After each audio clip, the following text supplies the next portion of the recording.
Hello and welcome to the Foilist TV. Today we're looking at the Rio round of 8 bout between Chen Highway of China and Timur Safin of Russia. As always, the bout itself with my commentary is hosted on my website and linked in the description. Let's start with how both of these guys got here. Chen had a convincing win against Lawrence Halstead in the round of 32 before overcoming his teammate Ma Jianfei in the round of 16.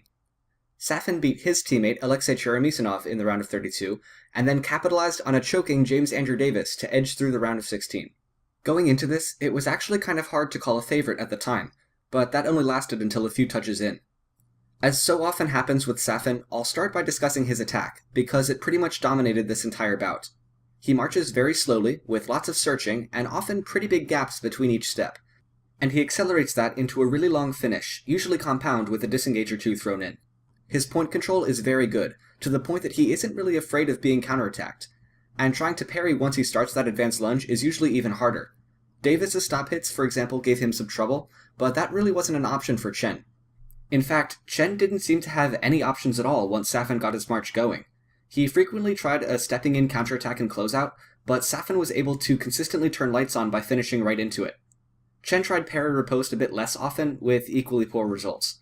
This was partially due to him seeming fixated on hitting Safin's front shoulder, flank, and back, the outside lines in general, and Safin could easily close out those lines with the remise. That fixation on the outside lines also extended to Chen's attacks. At first, they kind of superficially resembled Safin's, but Chen preferred to finish with a long, simple lunge. He did catch Safin with it a few times, but that target fixation meant that Safin could reliably close out the outside lines and be pretty safe. Safin even landed a stop hit once when Chen went a bit too withheld. So this discrepancy between their attacks is one of the main reasons why Safin won the bout so handily. Another reason was the sheer preponderance of actions off the line. In fact, this bout had more actions off the line than any other bout at Rio we've analyzed so far. My guess is that Chen opted for these as a means of forestalling Safin's deadly marching attack. It's very hard to set up a march if you can't get off the line safely. However, though I think it is generally a sound strategy against an opponent with an overwhelming attack, Chen's implementation came up a bit short, and I have the statistics to prove it. So, in this bout, there were 23 phrases that ended right off the lines. Of those, Chen had the right-of-way 10 times, Safin had the right-of-way 4 times, and 9 were simultaneous actions. So far, so good. But, of the 10 times that Chen had the right-of-way, he only scored on 3 of them. On 6 of them, he went off target, and on 1 of them, he actually missed, and Safin scored. Of the 4 times that Safin had the right-of-way, he scored in 3 of them, and in the 4th one, Chen hit off target.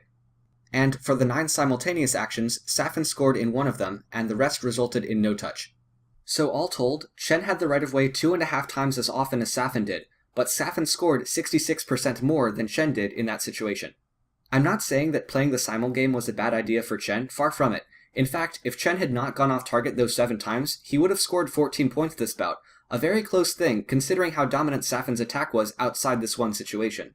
But as I said, Chen was let down here by his execution.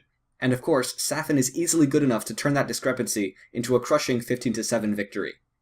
Thank you very much for watching. Click the links on the screen to see my analyses of both fencers' previous bouts from the rounds of 32 and 16. Also, don't forget to watch the commentary itself on my website. Feel free to discuss this bout in the comments, or join my Discord server if you want to chat. All that good stuff is in the description. Next up will be Richard Cruz versus Garrick Meinhardt. Until then, stay sharp.